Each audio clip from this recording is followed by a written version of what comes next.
Okay, this was a morning observation. I'm usually out here in the evening times, but this particular day I had off, so I decided to go down there and take a look. It was pretty interesting because I had magnification to the left of me, magnification to the right, and great visibility in between. Not actually great, but I call it a compressed horizon. And we always wonder why these boats are seeming to be riding on the same water line, no matter how far the boat is. That is what I call a compressed horizon, and that's where water beyond is literally getting, um, well, I always want to look at it like this. Anything in the sky or farther beyond gets compressed down, while what's visible at the surface level gets lifted up and blocks out more of your water beyond. Obviously, you'll see that the Bayport rack will be huge. Um, and this is one of the things that I was trying to say is pay attention to the sizes of these bird rack signs and um, boats in the water. Um, now, I usually am zoomed in all the way. I love to just use this camera for all it's worth. But sometimes it is hard to get a depth perception. Um, so sometimes too, when I have very bad distortion, if I pull away, all right, here's that little gap in between. Um, well, that I pointed out in my previous video. That's that little gap. But look at this thing. I mean, this island is so huge. It's completely getting swallowed, and you can actually see the mirroring coming up behind it. But the rocks that you see there, they're not big boulders, man. We don't have mountains out in the Gulf of Mexico here. Um, these are just rocks um, that are being magnified. And like I said, this is pulling this whole. It's pulling the horizon or the surface up at the end of the horizon. At the same time, the island behind it is magnified even more. So the bottom drops, the top rises, and then it even gets spread left to right. Use a magnifying glass, and you'll see yourself how things get magnified. They get magnified all the way around, not just in one direction.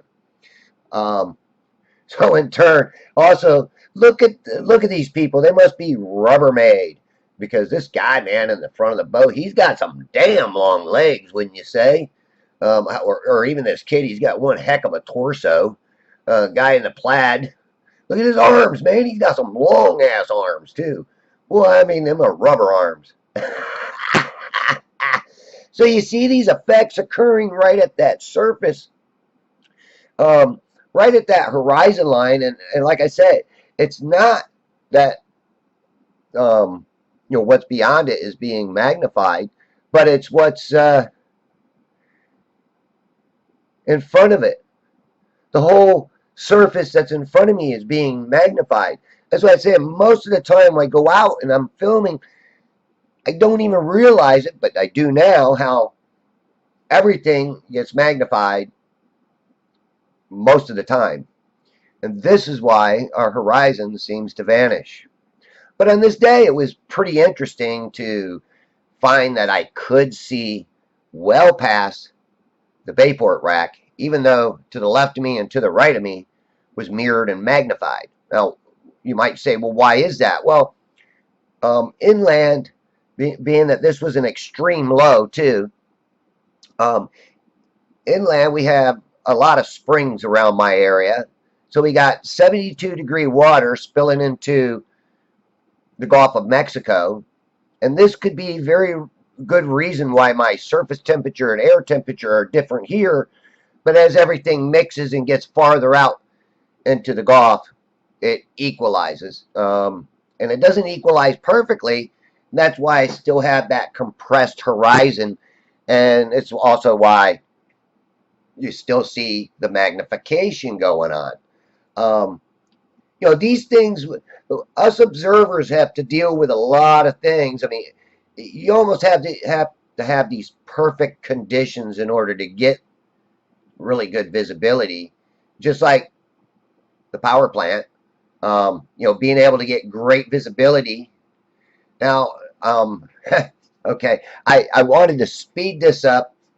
So I am speeding things up. I am cutting things out. I'm trying to make this video as short as possible. So I've chopped it up a little bit. You see me going over this wall. Normally I'm on the top of it, especially if the water's high. But now I get down real low. And I'm going to shoot these islands and show you that I am magnified here. Okay. This island is also huge. It's being magnified down and up and left to right. Now, later on,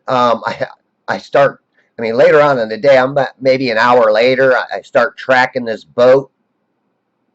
And I did move my camera, but you'll see where I moved my camera to. It was windy out. I had to try to get a windbreak.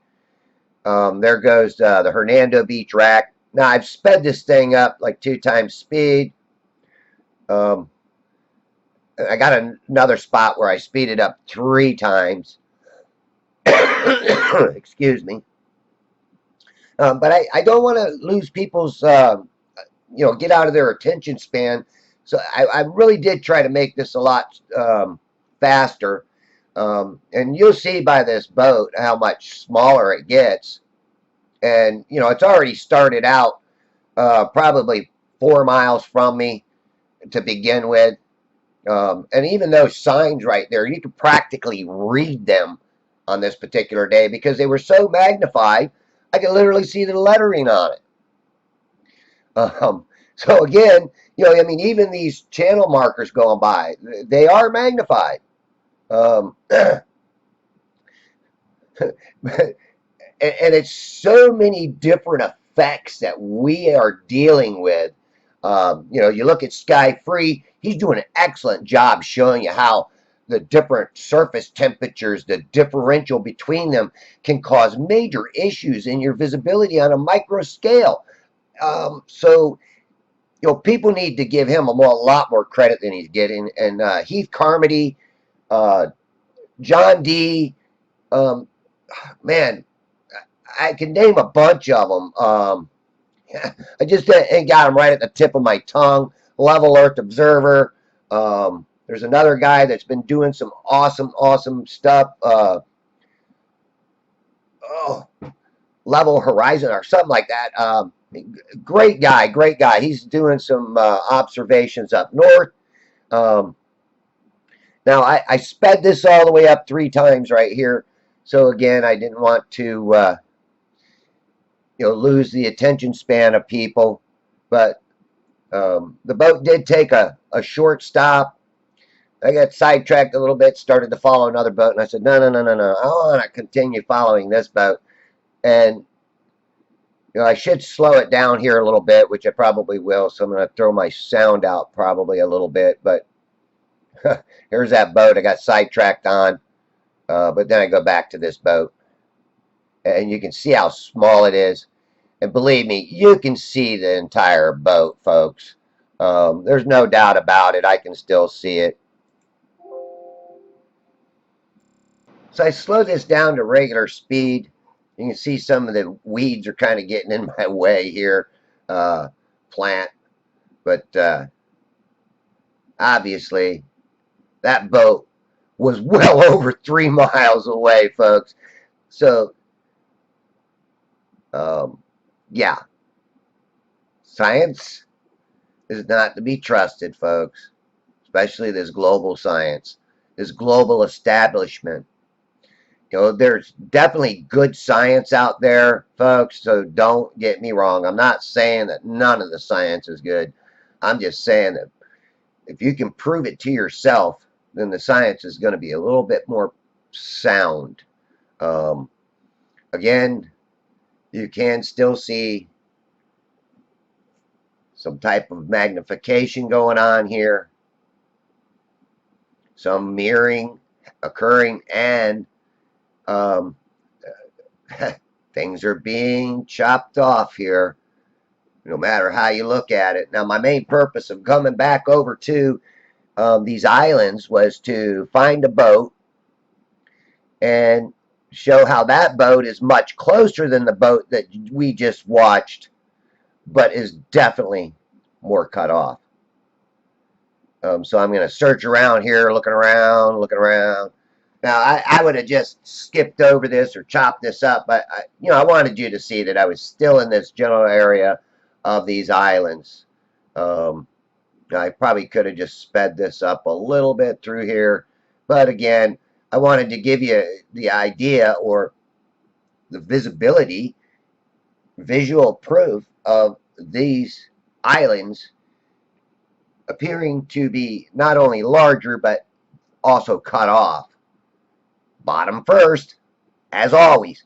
You can't cut it off top first. It just don't work that way over a flat surface. And that's why I say, all these globe heads will come and tell me I'm full of shit. I don't listen to these people anymore. These trolls that come on and try to tell you, or debunk you, all they do is just throw insults at you and all this other crap. So I don't play their game. There's no sense in it. But here, this is coming up shortly. Here's the boat.